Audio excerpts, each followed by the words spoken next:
Il y a tellement de potentiel ici, tu n'en as pas idée. Mais quand je parle d'opportunités que le basket a pu m'ouvrir, j'ai eu à rencontrer plusieurs personnes. Est-ce que ce sport t'a préparé à jouer ce rôle de leader? Aujourd'hui, surtout en politique, dans 5 ans, dans le sport, je vois notre pays aller vraiment plus loin. Si tu es à la fois sportif, tu es à la fois politique et tu es dans le social. Comment tu arrives à concilier Dans le social, il ne faut pas politiser ce qui est social. Moi, je dis aujourd'hui, surtout en politique, dans 5 ans, dans le sport, je vois notre pays aller vraiment plus loin. Bonjour tout le monde et bienvenue sur Strong Betting Move. Aujourd'hui, nous avons l'honneur de recevoir pour vous un invité d'honneur, un invité de taille qu'on ne va pas présenter sans qu'il le fasse lui-même. Il s'appelle Monsieur Nagui Kayembe et j'ai dit bonjour Monsieur Nagui. Bonjour Jérémy, ça va? Ça va, ça va. Est-ce que vous pouvez vous présenter face à nos camarades, face au grand public? Oui, effectivement. Je suis Nagui Kayembe Onoya, président de l'association Vivre et Soutenir.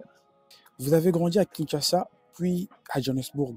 En quoi ces deux environnements ont-ils façonné votre vision du monde? En tout cas, ça a été vraiment une belle expérience parce que Kinshasa, comme tu sais, je viens de Bandal.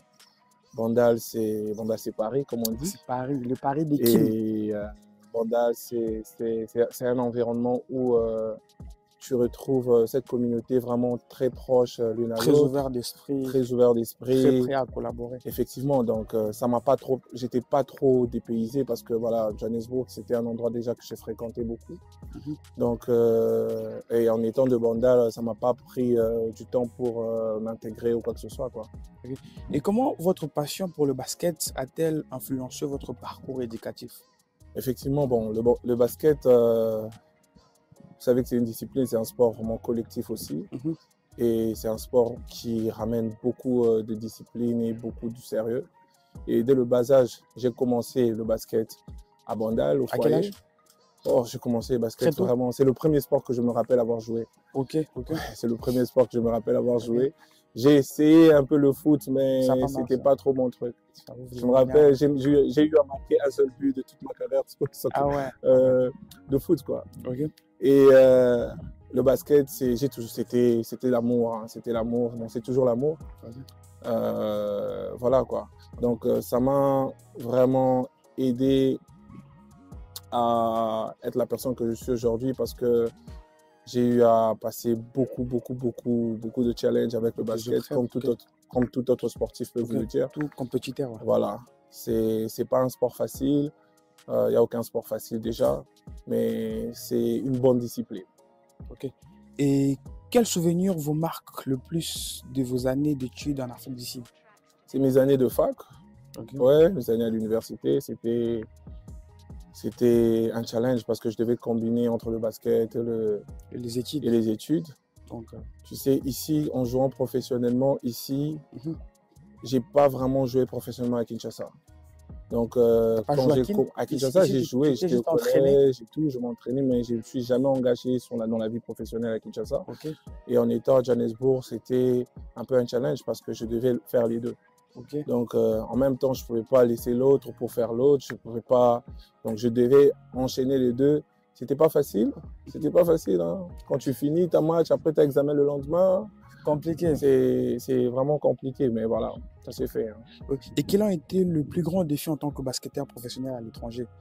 En fait, on vit ces trucs-là, nous tous. On est dans un autre pays, mais on va peut-être émerger ailleurs. C'était quoi le plus grand défi de M. Nagui en étant basketteur, mais à l'étranger? La langue ou bien... Non, la langue, j'ai la chance de parler quand même plusieurs langues.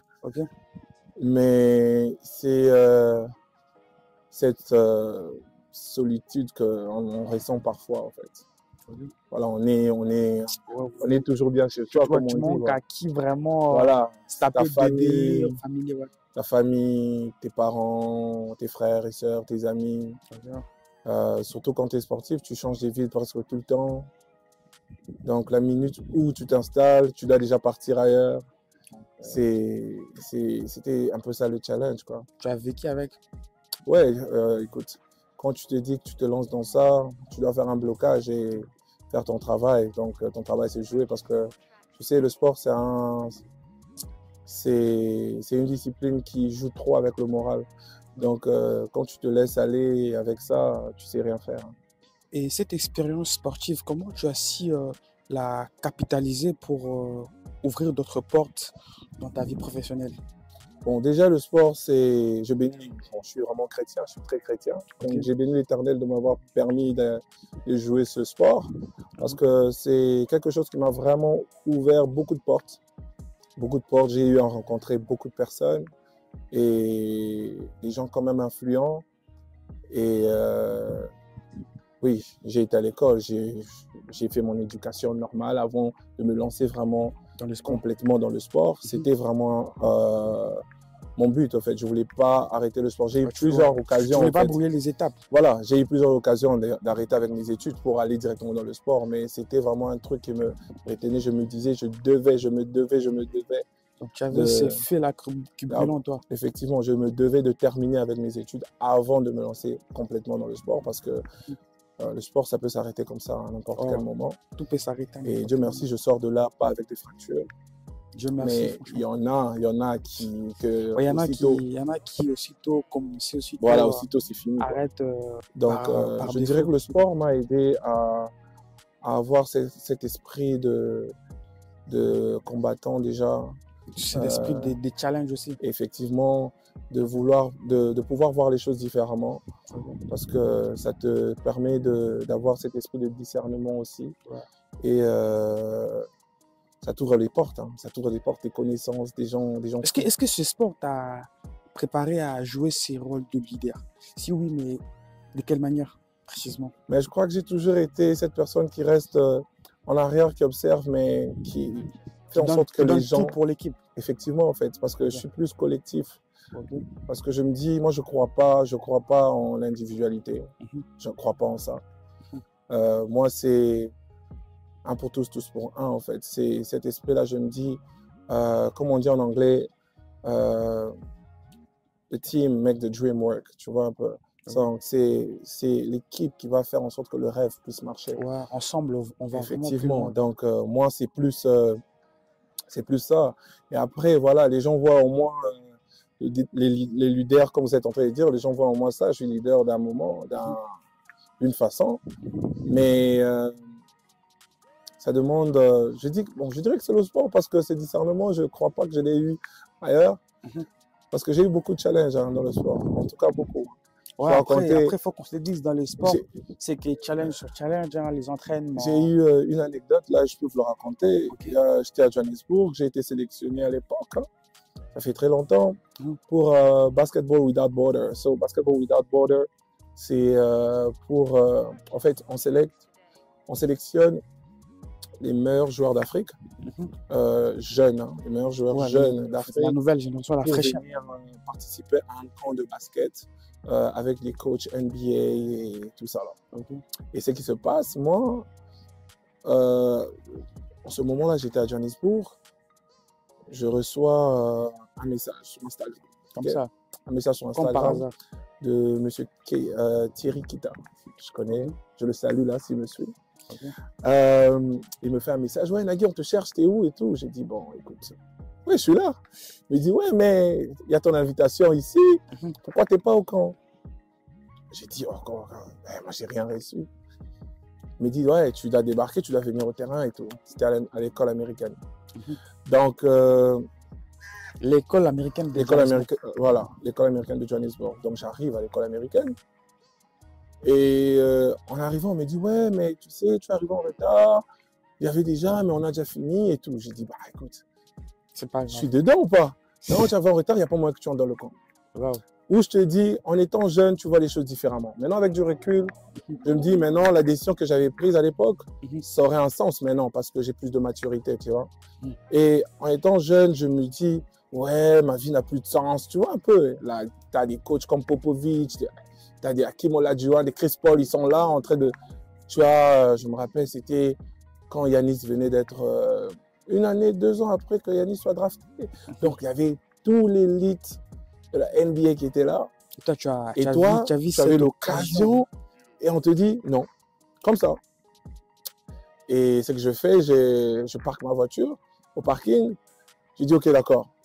Vu qu'on ne veut pas de moi, je dis au gars, y a-t-il moyen que je reste regarder? Il me dit, ouais, si tu veux regarder, ça va. Et le premier jour, hein, je suis resté là, j'ai observé le camp toute la journée. Rien ne s'est passé. C'est fini, les joueurs sont partis dans les hôtels, j'ai pris ma voiture, je suis rentré chez moi. Le lendemain, j'étais là à 7 h. Les joueurs sont venus pendant que moi, j'étais déjà au terrain en train d'attendre pour encore regarder. J'ai regardé. Tu sais, vers la fin de la journée, il y a un monsieur qui vient à côté de moi, qui me dit, ça va? Il me dit, pourquoi tu n'es pas sur le terrain? J'ai dit, bah, je lui explique. Il me dit, ah bon? Il me regarde, il prend, parce que dans les camps, en fait, il y a des... Tout le monde a des walkie-talkies, tu vois. Donc, il prend le walkie-talkie, il appelle une personne, il dit, ouais, viens, je suis telle place. Et la personne vient, il dit à la personne, ouais, j'ai rencontré ce jeune homme, il s'appelle Nagui et tout. Trouve-lui des équipements, hein. Il doit entrer au camp aujourd'hui. Juste comme ça, mon cher. Et voilà. Et il me dit ça, je dis, quoi? Il me dit, ouais. Il me dit, t'es venu comment? J'ai dit, non, je suis venu avec la voiture et tout. Il me dit, ouais, appelle quelqu'un, il va venir prendre la voiture parce que tu vas partir à l'hôtel avec nous. Wow. Voilà. Donc, ça, c'est pour te dire, c'est Dieu de un, et c'est la détermination. Parce que si on m'avait dit que c'était fermé et je disais que je rentre chez moi, je n'aurais jamais eu cette opportunité. Et cette opportunité a ouvert d'autres opportunités. Effectivement, je suis resté, je suis entré dans le camp, j'ai appelé, on est venu, on a pris j'ai laissé la voiture au parking, je suis rentré dans le bus avec les joueurs. Je suis rentré dans le bus avec les joueurs, avec d'autres joueurs de la NBA, on est parti à l'hôtel, on a eu un dîner, dormi le lendemain, on avait encore entraînement. C'est fini, hein. C'est comme ça. Donc, c'est la détermination. Et ça, c'est une chose que moi, j'aime toujours prêcher aux jeunes, en fait. La vie, ce n'est pas offert à tout le monde, en fait. Il y a des choses qui arrivent juste pour t'apprendre quelque chose. Mais c'est à toi d'être attentif, en fait. C'est à toi d'être attentif, de dire que, ok, d'accord, ça, c'est une leçon, en fait. Tu prends ça. Mais on a tendance à abandonner, on a tendance à se dire que voilà, c'est pas pour moi, moi j'avance avec autre chose. Et je te dis, si j'étais parti chez moi ce jour-là, parce qu'on m'avait dit que je ne pourrais pas rentrer parce que je n'étais pas en retard, même si je n'étais pas en tort. Mais voilà, là, ce n'était pas question de chercher la raison.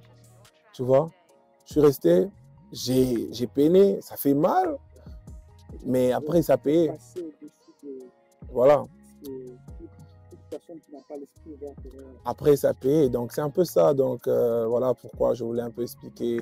C'est un peu ce genre de challenge que j'ai pu avoir avec le basket, quoi. Je pense que cela va motiver les jeunes.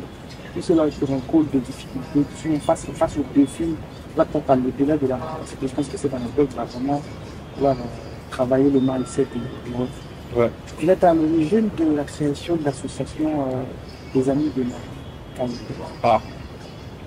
Parlez-nous de ce projet. Bon, voilà. Avant tout, ça n'a plus le même nom aujourd'hui. Maintenant, ça s'appelle Vivre et Soutenir.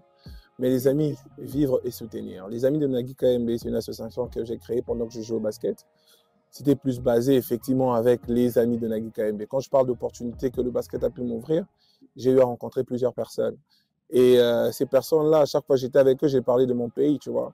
Et je me disais, ouais, si y a quoi que ce soit, où on peut aider, on peut faire du bien, ça serait bien de venir faire du bien chez moi à la maison. Et voilà pourquoi le nom Les Amis de Nagui KMB a eu lieu. Voilà, cette naissance, en fait, c'était plus sur ça. Peut-être parce que c'est comme ça, c'est la vague. Voilà, effectivement. Et après, je me rappelle pendant la période de campagne, j'avais trop d'amis, il y avait trop d'amis de tel, trop d'amis de tel. Je me dis, voilà, moi, je ne veux pas que l'association soit trop politisée. Sur base de ça, moi quand j'ai créé les Amis de Nagui KMB, c'était plus sur ce dont je suis en train de dire là. Mes amis qui venaient aider, parce que c'était plus, en fait, on s'était plus basé sur les démunis, en fait. On voulait plus soutenir, voilà, soutenir les démunis. Parce que tu sais, quand tu viens, ça m'arrivait à venir au pays pendant les vacances, quand on a les vacances de saison, là, tu viens, tu vas aider 2-3 personnes qui viennent, qui te demandent de l'argent, mais c'est pas suffisant, tu vois un peu. C'est pas suffisant parce que quand tu pars, voilà, parce que quand tu pars, la réalité revient et la prochaine fois que va te voir, c'est peut-être après 9 mois. Et cette personne-là, pendant 9 mois, les 500 dollars, 300 dollars que tu as pu donner, ou bien 100 dollars que tu as pu donner, ça ne va pas vivre pendant 9 mois. Donc du coup, je me suis dit non, pourquoi pas aider les gens, effectivement, à se lancer dans quelque chose, à faire un business plan, venir avec. Si on peut aider, ok, on finance ça. C'est pas financé pour attendre un retour ou attendre quoi que ce soit, juste aider, en fait. Et ces personnes-là, on sait les suivre et voir qu'effectivement, vous êtes en train d'avancer dans votre business. Ce qui n'a pas marché, on essaie d'arranger ça aussi. Mais en gros, c'était plus basé sur ça. Et après avoir vu les amis qui tournaient un peu, j'ai décidé de me dire que, ok, on va faire vivre et soutenir. C'est le même concept. Mais au moins, ce ne sera pas mon nom, en fait, de dire les amis de Nagui quand même. On risque de se dire que voilà, lui aussi, il fait partie de ces personnes-là, quoi. Et effectivement. Et voilà, dans l'association, tout le monde y travaille, tout le monde met quelque chose, il rapporte quelque chose. Si vous pouvez même voir, chose qui est, je ne sais pas comment ça se passe avec les autres associations, mais j'ai tellement des cofondateurs dans l'association pour te dire que c'est pas un truc seulement pour Nagui KMB, c'est un truc pour tout le monde. C'est pour toi, c'est pour moi, parce que, écoute, on veut aider les autres. On veut aider les autres, c'est vivre et soutenir, c'est pour aider tout le monde, en fait. Voilà. Et en tant que secrétaire national au sein du parti APEC, quelles sont vos priorités actuelles? Et je suis secrétaire national en charge de la jeunesse, sport et loisirs. Donc, sport et loisirs, ça te dit, effectivement. Donc, la jeunesse, parce que j'aime, comment dire en anglais, j'aime empower les jeunes. J'aime que les jeunes réussissent. J'aime booster les jeunes. Voilà, il y a tellement de potentiel ici, tu n'en as pas idée. Et en tant que secrétaire national, c'est ça en fait. J'essaie vraiment d'aider ces jeunes-là à aller chercher le potentiel qui est vraiment caché dedans et d'exploiter ça et de ressortir ça. Voilà, le sport, je suis un ancien sportif, donc le sport, il n'y a pas vraiment de secret pour moi. Et dans le sport, il y a beaucoup de choses qui peuvent ressortir. Moi-même, je suis la preuve. Il y a un équilibre d'esprit. Effectivement. Et que représente un Congo prospère et non plus premièrement, c'est l'amour de son pays. C'est le patriotisme. Moi, aujourd'hui, je suis rentré, je travaille, je peux dire que je suis dans la politique parce que je travaille dans ça. Mais ce qui m'a poussé effectivement à me lancer dans ça, c'est l'amour du pays, en fait. Il y a beaucoup de choses que tu peux pas vouloir changer de l'extérieur. Tu dois aider. Et la façon d'aider son pays, c'est en étant dedans, en travaillant pour ce pays. Il y a certains qui changent hein, parce que tu peux avoir la volonté d'aider, mais une fois que tu atteins un certain niveau, tu as un certain type de vie, bah. Ben, ça dépend, mais voilà, moi je ne suis pas entré en politique pour chercher ce type de vie. Moi, je voulais savoir. Mais comment tu arrives à concilier tes engagements politiques, sportifs et sociaux dans ton quotidien? Parce que tu es à la fois sportif, tu es à la fois politique et tu es dans le social. Comment tu arrives à concilier dans le social, il ne faut pas politiser ce qui est social. Voilà, ça c'est la base. Il ne faut pas politiser ce qui est social parce que aujourd'hui, ce n'est pas parce que tu n'es pas de mon parti politique que je ne veux pas t'aider. Ça n'a rien à voir. Ça n'a rien à voir. Moi, c'est ça en fait. Je ne peux pas politiser le social et je ne cherche pas à politiser mon association. Mon association, il y a tout. Il y a tout le monde. Je ne cherche pas à savoir, toi, tu viens d'où, tu fais quoi, tu es avec qui. Non. C'est une association, on est là pour aider les humains. Donc, cet amour-là. sans discrimination. Sans discrimination. Sans catégorie. Non, il n'y a pas. Après, écoute, il faut prêcher. Le patriotisme, en fait, nous tous, nous sommes Congolais. Ça se prêche, mais après, il y a ceux-là qui disent que les réalités changent ce côté patriotique de certaines personnes. Bon, moi, en tout cas, je dirais... Les gens qui ont un bon cœur comme vous sont, en tout cas, de peu nombreux. Après, les trahisons... Bon, attends, Jérémy, je vais te dire une chose. Je pense que moi, on ne m'a jamais trahi. Qui n'est pas vraiment au niveau où ça sera de m'étonner. Si je commençais à raconter la vie de mes trahisons ici, on va passer toute la soirée. Non, c'est juste que du pays, l'amour que tu portes pour ton prochain, pour ton frère congolais, pour ta soeur, pour ta mère, pour ta tante, pour toutes ces personnes qui sont dans ce pays, ça doit, ça doit être plus fort que la haine que tu peux avoir pour les autres. C'est ça, parce qu'il y a des gens qui n'ont pas de monde de vivre ce qu'ils sont en train de vivre. Mais tu ne vas pas les faire subir ça parce que toi, tu as été trahi par, je ne sais pas moi qui. Et comment tu vois ta carrière 15 minutes. dans 5 ans, seulement personnel dans tous les domaines auxquels tu exerces, politique, social, sport? Moi, je dis aujourd'hui, surtout en politique, dans 5 ans, dans le sport, je vois notre pays aller vraiment plus loin, très loin dans le monde sportif parce qu'on a le potentiel. On a le potentiel. Ça m'arrive à aller vraiment, par exemple, dans des coins où, à Bumbu là-bas, c'est bas où tu vois. Ben oui, ben, je vais voir les joueurs, je vais voir comment ça se passe. Les basketteurs. Basket, foot, surtout foot aussi. Et on en a, hein. Et la mine est mal, ça court ici. Ça court, on en a plein. Mais le truc, c'est, dans 5 ans, je vois le Congo encadrer ces personnes-là. Je vois le Congo aider ces personnes. Je vois le Congo ramener, pourquoi pas ramener des drafts qui vont quitter du Congo directement à la NBA. On n'a pas besoin de passer par les États-Unis, avoir des gens qui vont aller au collège, quoi que ce soit. Avoir ce système-là où, à partir d'ici, on peut être tellement fiable que le draft va venir chercher direct et envoyer là. Ça se fait en Europe.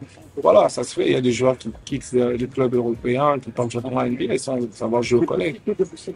Voilà. Donc, on n'a pas besoin de vendre seulement les rêves de nos frères ici, c'est dire que ce soit pour le foot, que ce soit pour le basket, que ce soit pour n'importe quel sport. Faut avoir, non, tu dois passer par une organisation qui n'est pas dans ton pays. Il faut laisser cet espace-là aux jeunes de quitter ici et partir. Et pour ça, c'est commencer ce programme sportif dès l'école. Dès l'école. On a des écoles ici, on peut s'organiser. On peut commencer par 50 écoles et après on monte sur le plan régional, province, monter cette compétitivité-là sportive, mixer avec l'éducation bien sûr. Parce que voilà, on ne va pas faire le sport et laisser l'éducation. Mixer avec l'éducation, aider ces jeunes-là à savoir que, ok, d'accord, en sortant de là, j'ai des chances, en fait. J'ai des chances à être signé dans un club international. J'ai des chances d'aller jouer à la NBA, j'ai des chances d'aller jouer à la Liga, j'ai des chances. En fait, ouvrir l'esprit, donner, en fait, faire rêver ces jeunes-là. En fait. Faire rêver, parce que moi, je sais que quand j'ai cherché ces opportunités, je pensais à ça. Je rêvais jouer des grands matchs, je rêvais jouer dans des grands stades. Et tout se passe dans la tête, je rêvais. Tout se passe d'abord, c'est sûr, rien que ça se voit. Voilà. Et j'ai eu cette chance d'aller jouer ailleurs. Mais il y en a beaucoup qui n'ont pas eu cette chance. J'ai des amis aussi qui jouent à l'étranger. Comme j'ai cité mon ami Shekina Mounanga, il joue au sud de la France. Et voilà. Mais ce sont des gens avec qui on a joué ici, à Kinshasa, au foyer.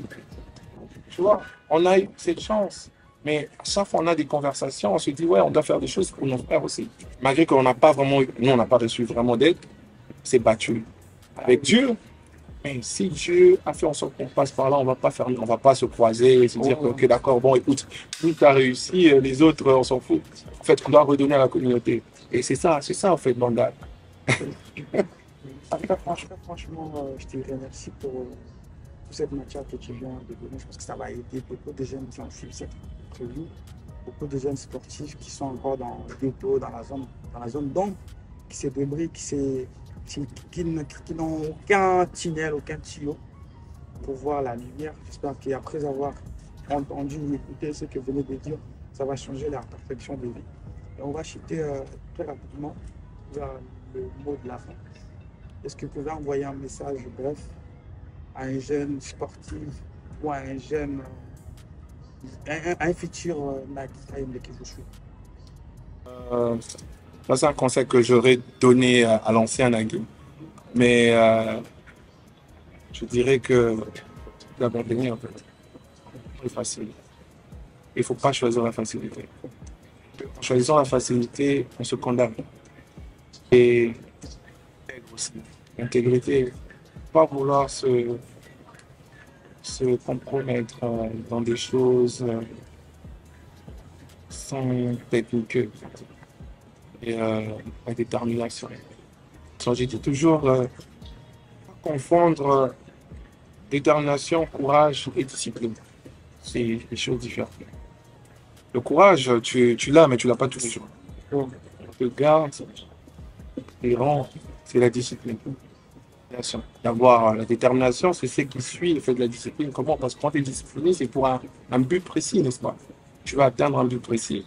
Et en tant que sportif, par exemple, quand tu n'as pas envie d'aller au sport, tu n'as pas envie d'aller à la gym, tu n'as pas envie d'aller t'entraîner, tu y vas parce que tu es discipliné et parce que tu n'as pas le choix. Tu te dis, voilà, je dois le faire, je dois le faire, je dois le faire. Mais le courage, effectivement, mais le courage, c'est pas tous les jours qu'on est courageux. Il y a des jours où on se sent moins courageux. Voilà. Donc, ramener cette discipline, être vrai avec soi-même et prier. Moi, je te dis, je sais pas combien. Moi, il y a des prières que je fais même plus parce que je me dis, j'ai trop prié. Je me dis, j'ai trop prié. Non. Quand je dis, tu sais, tellement tu as prié Dieu pour un problème et à chaque fois que tu veux prier, tu dis, non, là, j'ai écrasé. Tu vois, effectivement. Et prier Dieu, rester discipliné, rester concentré et après le reste, ça va venir. Les problèmes, ça arrive. Mais il y a toujours des solutions à tous les problèmes. Franchement, merci beaucoup pour votre temps, merci pour cette matière encore, cette matière grise, cette matière pure qui est venue de vous. J'espère que ce ne sera pas la dernière fois. Oh non. On se retrouve et on se dit à très bientôt. Ciao, ciao. Merci. Au revoir.